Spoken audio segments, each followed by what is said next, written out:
जी, मेरे साथ इस वक्त पंजाब यूनियन ऑफ जर्नलिस्ट के प्रेसिडेंट हैं कमर ज़मान भट्टी साहब, जिनकी पाकिस्तान के करंट अफेयर्स पर, ख़ास तौर पर न्यूज़ मेकिंग प्रोसेस और उसकी जो इम्प्लिकेशंस हैं सोसाइटी पर, मुख्तलिफ तरह के पॉजिटिव या नेगेटिव, उन पर उनकी गहरी निगाह रहती है। तो आज हम फेक न्यूज़ के फिनोमिने के बारे में, जो पाकिस्तान में हालिया कुछ सालों से ज़्यादा इमर्ज कर चुका है और उसके इम्प्लिकेशंस भी हमारे सामने देखने में आ रहे हैं, तो उनसे हम ये पूछेंगे कि वो फेक न्यूज़ को किस अंदाज़ में देखते हैं और इसका सद्देबाब किस तरह हो सकता है। कमर भट्टी साहब, जो फेक न्यूज़ का फिनोमिना है, इसे आप किस तरह देखते हैं पाकिस्तान में? फरहान, सबसे पहले तो मैं ये कहूँगा कि पाकिस्तान में जो फेक न्यूज़ जितनी भी चलाई जाती हैं उसके कुछ न कुछ मकासद होते हैं और उसमें बहुत सारे ऐसे आप कह लें किरदार होते हैं, सेगमेंट होते हैं जो वो जानबूझ के चलवाते हैं। हमारे यहाँ एक दौर था जब फिलर के तौर पे मुख्तलिफ रिपोर्टर्स के थ्रू जो है वो एक आप कह लें कि थ्रू सोर्स आप कह लें कि वो ख़बर जो है चलवाई जाती थी और उसका मकसद तो ये होता था कि सोसाइटी में जो कुछ भी उनके मर्ज़ी के मुताबिक हो रहा है, नहीं हो रहा, उसको वो जज करने के लिए उसमें बहुत ज़्यादा पॉलिटिकल एंगल्स के ऊपर खबरें चलती थी और फिर उसके बाद उसकी कहीं ना कहीं से तरदीद भी आ जाती थी। तो इस तरह की सूरत माजी में भी चलती है। कुछ अरसे से फेक न्यूज़ जो है उसका इस्तेमाल शख्सियात के हवाले से होना शुरू हुआ, लोगों को टारगेट करने के हवाले से होना शुरू हुआ, बहुत सारे कब्ज़ा माफिया जो हैं वो भी इन्वॉल्व होना शुरू हुए।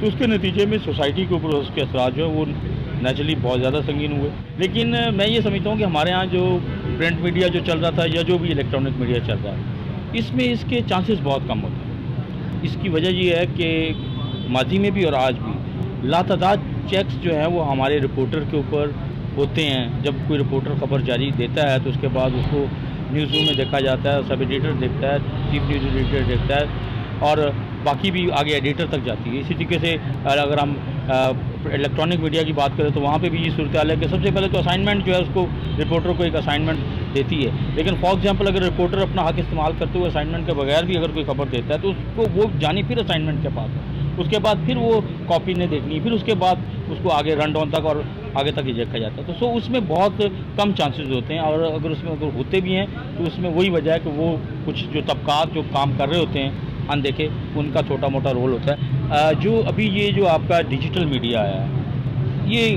आप कह लें कि नाकाबिले कंट्रोल है और इसको गवर्नमेंट कंट्रोल करना भी नहीं चाहती। मतलब कंट्रोल करने की आड़ में जो अभी उन्होंने एक तजवीज़ दी कि जी हम इसके लाइसेंस जारी करते हैं, हमें लाइसेंसिंग पे एतराज़ नहीं है, लेकिन 1-1 करोड़ रुपए फीस, यानी गवर्नमेंट, मुझे ऐसा लगता है कि या तो एमकों की जन्नत में ये लोग बैठे हैं या फिर ये लोग अपनी मर्ज़ी से चीज़ों को चलाने के लिए इस तरह की चीज़ें जो हैं वो करते रहते हैं। आप चेक एंड बैलेंस के लिए आप लाइसेंसिंग ज़रूर करें। अगर यूट्यूब के ऊपर उसकी चार्जेस जो हैं 2,500 से 3,000 हैं तो गवर्नमेंट भी 2-2.5-3 हज़ार ले, कोई बात नहीं, उसकी लाइसेंसिंग करें, उसका आप देखें कि वो कौन बंदा है जो उस खबर को बना रहा है ताकि उसको कल को वो आंसरेबल हो। हमारे यहाँ आंसरेबल नहीं बनाया जाता, सिर्फ ये किया जाता है कि ठीक है जी ये सोशल मीडिया जो है ना ये चलना चाहिए, ये बहुत अच्छा है, इससे बिल्कुल अच्छा है, ये लोगों की दिल की आवाज़, लोगों की जो बहुत सारे मसले मसाइल इससे उजागर होते हैं। लेकिन इससे जो एक दूसरा मसला सामने उभर के सामने आ रहा है जिसका आपने हवाला दिया है वो जैली खबरों का है, जैली तज्जियों का है। इससे माशरे के अंदर एक इंतशार भी पैदा हो रहा है। अभी अगर 7 करोड़ लोग जिनके पास ये मोबाइल हैं जिसके ज़रिए हर बंदा जो है जो भी एक फुटेज बनाता है और उसके बाद फेंक देता है, तो उनको आप जब मीडिया ऑन करना शुरू कर देंगे तो ये बहुत भयानक होगा पाकिस्तान की सोसाइटी के लिए भी। उनको आपने मीडिया का अगर कोई भी रोल देना है तो उसकी लाइसेंसिंग ज़रूर करें और उसकी लाइसेंसिंग जो है वो बहुत कम चार्जेस के ऊपर की जाएगी तो यकीनन बेहतर सूरत। कमर भट्टी साहब, मुझे स्पेसिफिकली ये बताइए कि जो न्यूज़ मेकर्स हैं जिसको आप रिप्रेजेंट करते हैं, हम उसका पार्ट हैं, ये न्यूज़ मेकर इस फेक न्यूज़ के, जाली न्यूज़ के जो फिनोमेना है इसे कम से कम या ख़त्म करने में क्या किरदार अदा कर सकते हैं? न्यूज़ मेकर के ऊपर तो बहुत ज़्यादा चेक है, मैंने आपको पहले बताया, तो वो तो कहीं ना कहीं उसको तो आप उसके खिलाफ डेफर्मेशन लॉ भी है, उसके ऊपर भी कार्रवाई हो सकती है।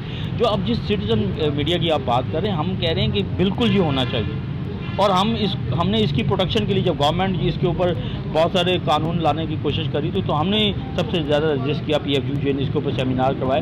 हम कहते हैं कि बिल्कुल आप इसको सिटीजन जो मीडिया इसको आप प्रमोट करें, साथ लेके चलें, लेकिन चूँकि इसमें फेक न्यूज़ का इशू है, इसमें बहुत ज़्यादा इररिस्पॉन्सिबिलिटी का इशू जो है वो बहुत ज़्यादा है, गेट कीपर नहीं है, तो उसको आपने चेक एंड बैलेंस अगर रखना है तो उसके ऊपर लाइसेंसिंग भी आप करें। फेक न्यूज़ बिल्कुल चेक हो जाएंगी जब आप इसको रेगुलराइज करेंगे, जब पता होगा कि फरहान खान कहाँ से बैठ के कर रहा है तो बिल्कुल इसको रेगुलराइज किया जा सकेगा, पता होगा कि मैं क्या खबर फेंकने जा रहा हूँ, तो झूठी खबरों का तदारक भी हो जाएगा।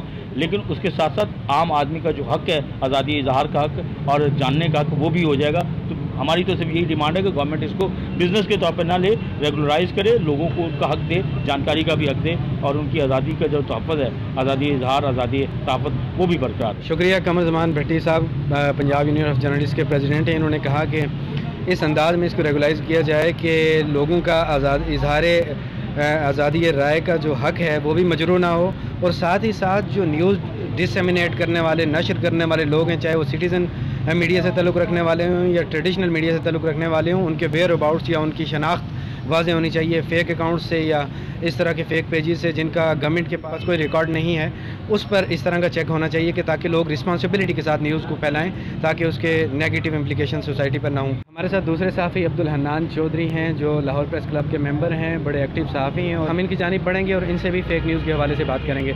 अब्दुल हन्नान चौधरी, बहुत शुक्रिया हमें वक्त देने का।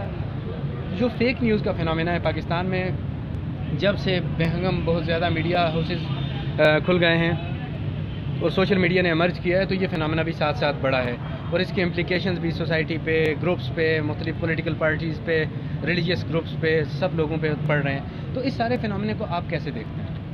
देखें, फेक न्यूज़ का फिनोमेना एक हकीकत है, और इसको अगर हम मखसूस एक राय में देखें और एक मखसूस तनाज़र में देखें कि हम इसको अस्करी क़ुव्वतों से या इस्टेब्लिशमेंट से या रियासती इदारों से जोड़ते हैं, तो मुझे उसमें कोई बालिगपन नहीं नज़र आता। उसकी एक बुनियादी वजह है फेक न्यूज़ का। फरहान भाई शिकार आपके नॉलेज में है कि हमारे chief of army staff Qamar Javed Bajwa साहब भी हुए हैं अपनी तैनाती के साथ ही।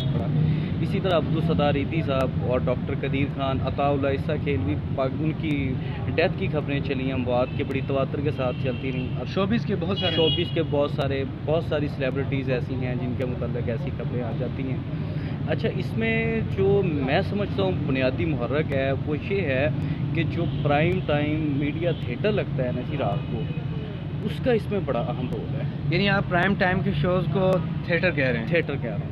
उसकी एक बुनियादी वजह कि वो रात को जो वहाँ पे बैठ के थिएटर सजाया जाता है, वहाँ पे कोई चेक एंड बैलेंस नहीं है, कोई तस्दीक नहीं है, कोई ख़बर की सेहत और सनद पर तवज्जो नहीं दी जाती। वहाँ पे एक रेटिंग, एक दौड़, एक आगे निकलने की जो उनकी रेटिंग की दौड़ है, उसमें वो आगे ख़बर की सेहत को और सनद को वो कुचल देते हैं पूरी तरह। पहले प्रिंट मीडिया में हमारे यहाँ पे जो सीनियर जर्नलिस्ट हैं वो जानते हैं, जिन्होंने अखबारात में काम किया, स्लगिंग का एक बाकायदा शोबा होता था कि वहाँ पे ख़बर को बाकायदा प्रूफ रीड किया जाता था, हाथ से ख़बर लिखी हुई आती थी, उसको चेक करने के बाद उसको क्रॉस चेक किया जाता था। यस, वो 3-4 यानी सीनियर तरीन लोग उसको देखते थे, फिर वो CNE के पास जाती और छपती थी, और गलती का एहतमाल और अमकान कम होता था, मगर गलती तब भी होती थी। तब के तो बड़े यादगार वाक़यात अक्सर लोग सुनाते हैं कि किसी की फौत की खबर छप गई, तो वो तरदीद तो 24 घंटे बाद आएगी, तो इसी दौरान उसके घर ताज़ियत के लिए तांता बन गया, तो लोग ताज़ियत करने के, उसने कहा भाई मैं तो ज़िंदा हूँ, आपने मेरी खबर, ने कहा जी अब 24 घंटे बाद अखबार आएगा।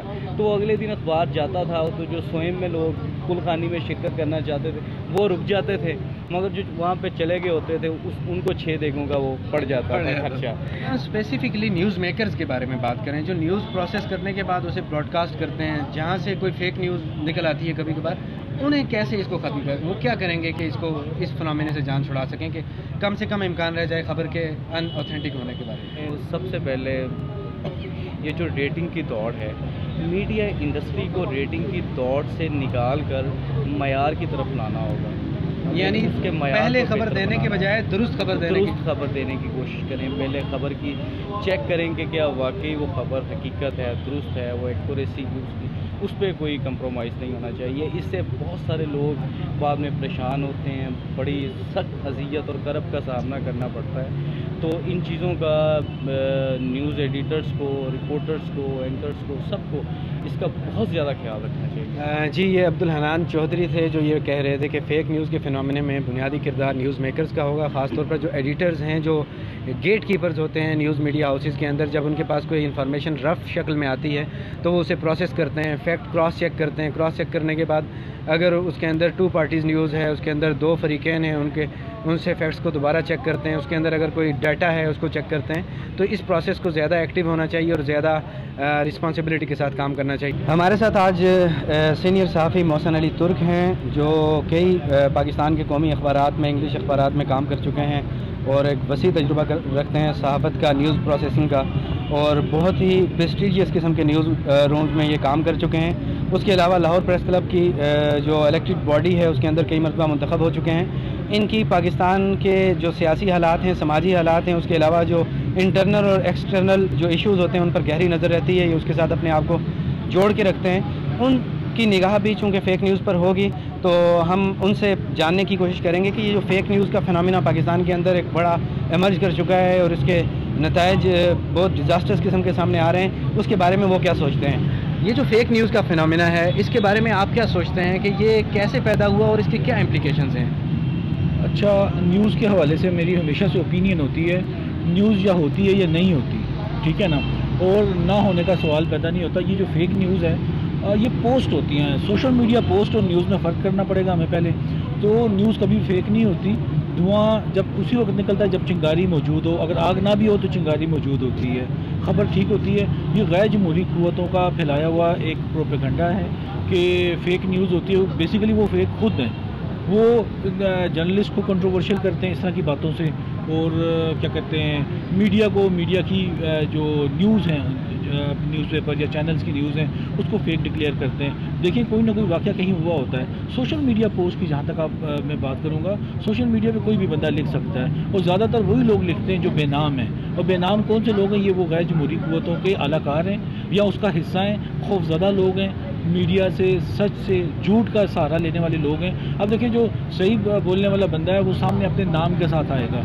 आप, मैं, हम सारे जर्नलिस्ट देखें बोलते हैं, अपनी बात करते हैं, पहुंचाते हैं, बहुत सारी चीज़ें हाँ हम इग्नोर करते हैं, ये हम कह सकते हैं, क्योंकि पाकिस्तान के अंदर जर्नलिज्म करने के लिए ज़रूरी है पब्लिक इंटरेस्ट को आप ज़्यादा वॉच नहीं करते तो सो कॉल्ड नेशनल इंटरेस्ट आपको सामने लाना पड़ता है, जिसको मैं जेन्युइन जर्नलिस्ट तो नहीं मानते, लेकिन हम अपनी पब्लिक गैदरिंग्स में, बातचीत में हम इसको शेयर करते रहते हैं। तो एक मैं और चीज़ बता दूं, यहाँ पे जो फेक न्यूज़ इंटरनेशनल भी एक फिनोमेना है, इस पर डिस्कशन होती है जमहूरी मुल्कों के अंदर।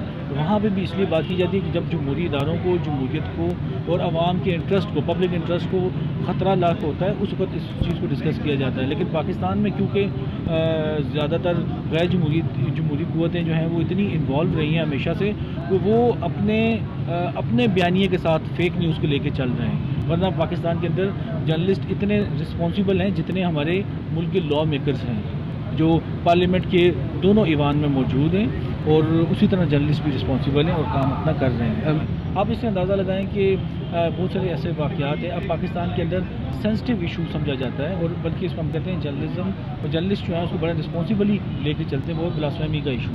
तो जब भी कोई इल्ज़ाम लगता है, जर्नलिस्ट हमेशा उसको जाके उलमाए कराम से रब्ता करते हैं, और जो जेन्युइन उलमाए कराम है, जो उलमाए कराम हैं, हम जिनकी बात करते हैं, इस्लामिक स्कॉलर्स हैं, वो उसका बड़ा अच्छा सोल्यूशन देते हैं और उस पर बात करते हैं। आप देख लें, चाहे लाहौर सिटी में हो, इस्लामाबाद में हो, कराची में हो, कहीं से भी, पेशावर से हो, अच्छे से अच्छे उलमाए कराम सामने आते हैं, बात करते हैं। इस्लामी नज़राती कौंसिल बात करती है। ये चंद लोगों के र्यूमर्स होते हैं, वो ख़त्म हो जाते हैं। ये हम देखिए सोशल मीडिया पे जब कोई चीज़ आती है, हम उस बंदे को सबसे पहले सर्च करते हैं कि वो कहाँ पे बैठा हुआ, कौन है, वो फेक तो नहीं है। तो बात ये होता है कि पाकिस्तान या हमारे मुल्क के ख़िलाफ़ बहुत सारे लोग जो एक्टिव होते हैं, वो मजहबी मुनाफरत फैलाने के लिए सोशल मीडिया पोस्ट का सहारा लेते हैं और उसको न्यूज़ शो करते हैं। वो न्यूज़ नहीं है। लिहाजा न्यूज़ के बारे में मैं फिर अपना व्यू वही कहूँगा कि न्यूज़ होती है या नहीं होती, फेक नहीं होती, ठीक है ना। फेक जो है वो पोस्ट हो सकती है, सोशल मीडिया पोस्ट हो सकती है, इंजीनियरिंग की हुई चीज़ आ सकती है। मोहसिन अली खान तुर्क साहब ने अपने ख्यालात का इज़हार किया हमारे साथ फेक न्यूज़ के हवाले से, और उन्होंने कहा कि न्यूज़, जिसे न्यूज़ की तारीफ़ जो डेफिनेशन पे उतरती है वो न्यूज़ होती है, वो फेक नहीं होती। लेकिन इन्होंने इस हकीकत को ज़रूर माना है कि बाज़ अगर इस तरह की जो वायरल पोस्ट होती हैं, ऐसी चीज़ें होती हैं, वो इन्फ्लुएंस कर सकती हैं जर्नलिस्ट को। हम जाली न्यूज़ या फेक न्यूज़ के फिनोमेना के बारे में बात कर रहे हैं पाकिस्तान के तनाजुर में, और हम इस वक्त बात करेंगे अपने एक सहाफ़ी दोस्त के साथ, लाहौर प्रेस क्लब में ये हमारे साथ बैठे हुए हैं। इनका नाम है रिजवान हैदर। रिजवान हैदर सीनियर सहाफ़ी हैं और लाहौर प्रेस क्लब के मेंबर भी हैं, और पाकिस्तान की सियासत पे, पाकिस्तान की जो न्यूज़ मेकिंग प्रोसेस है, जो मीडिया है उस पर भी गहरी नज़र रखते हैं। रिजवान हैदर, जो फेक न्यूज़ का फिनोमेना है पाकिस्तान में, इसके हवाले से आप इसे कैसे देखते हैं? ये सोशल मीडिया का दौर है। सोशल मीडिया पे थोड़ा सा देखा जाए तो हर बंदा कोई ना कोई ख़बर दे देता है, फेक भी होती है, उस पर ना कोई तहकीक करता है, ना ही चेक एंड बैलेंस होता है। तो इस हवाले से मैं कहूँगा कि ख़बर के हवाले से जो भी हमारा साथी कोई ख़बर दे तो उस पर चेक एंड बैलेंस लाजमी होना चाहिए। जब किसी के हवाले से, किसी की शख्सियत के हवाले से कोई ख़बर अगर फेक होती है तो उस का जो उस माशरे पे भी एक बहुत बैड इफ़ेक्ट पड़ता है, और उस वाले से इंतशार की तरफ ज़्यादातर होता है। और बाकी बाद में जब वो ख़बर झूठी साबित होती है तो ख़बर देने वाले के लिए भी शर्मिंदगी का बायस बनती है, और उसकी फैमिलीज़ पे भी काफ़ी इफ़ेक्ट्स पड़ते हैं। सबसे पहले तो हमें रेटिंग से बचना होगा। रेटिंग की वजह से अगर कोई भी फेक न्यूज़ आती है तो जल्दबाजी में हम रेटिंग के हिसाब से हम फ़ौरन ही चला देते हैं खबर, लेकिन बाद में हमें उसके फैक्ट्स एंड फिगर्स का पता चलता है कि ये नहीं चलानी चाहिए, थोड़ी सी जल्दबाजी होगी। और ऐसा भी होता है कि बाज़ देखें, अभी कोरोना के हवाले से भी काफ़ी चली हैं कुछ अखबारात, डेथ के हवाले से हम अखबारात का रोज़ाना जायज़ा लिया जाए तो कैजुअल्टीज़ के हवाले से, हाँ, किसी न्यूज़पेपर में डेथ की जो होती है शरह किसी में ज़्यादा किसी में कम, इस वाले से चेक एंड बैलेंस होना चाहिए। Thank you so much Rizwan Haider. आज हमने लाहौर प्रेस क्लब में सीनियर सहाफ़ियों के साथ जाली न्यूज़ या फेक न्यूज़ के इमर्जिंग फिनोमेना के बारे में बात की, और इसकी जो सोसाइटी पर इम्प्लिकेशंस हैं उनके हवाले से भी बात की। हमारे साथ जो सीनियर सहाफ़ी मौजूद थे उन्होंने मजमूई तौर पर इस फिनोमेने के हवाले से गुफ्तगू करते हुए कहा कि इस पर एक रिस्पॉन्सिबिलिटी का रवैया इख्तियार करना होगा, और गवर्नमेंट एजेंसीज़ या गवर्नमेंट के इदारे जो इन्फॉर्मेशन के मामलात को देखते हैं उन्हें भी बहुत एहतियात के साथ इसे रेगुलाइज़ करना होगा। ख़ास तौर पर इसमें इस तरह की एहतियात करनी होगी कि जिसके अंदर जो आम लोग हैं उनका इजहार आज़ादी राय का हक़ भी मजरू ना हो। हर आदमी को मफाद आमा के हवाले से बात करने का, अपनी राय के इजहार का हक़ भी प्रैक्टिस करने का मौका मिल सके।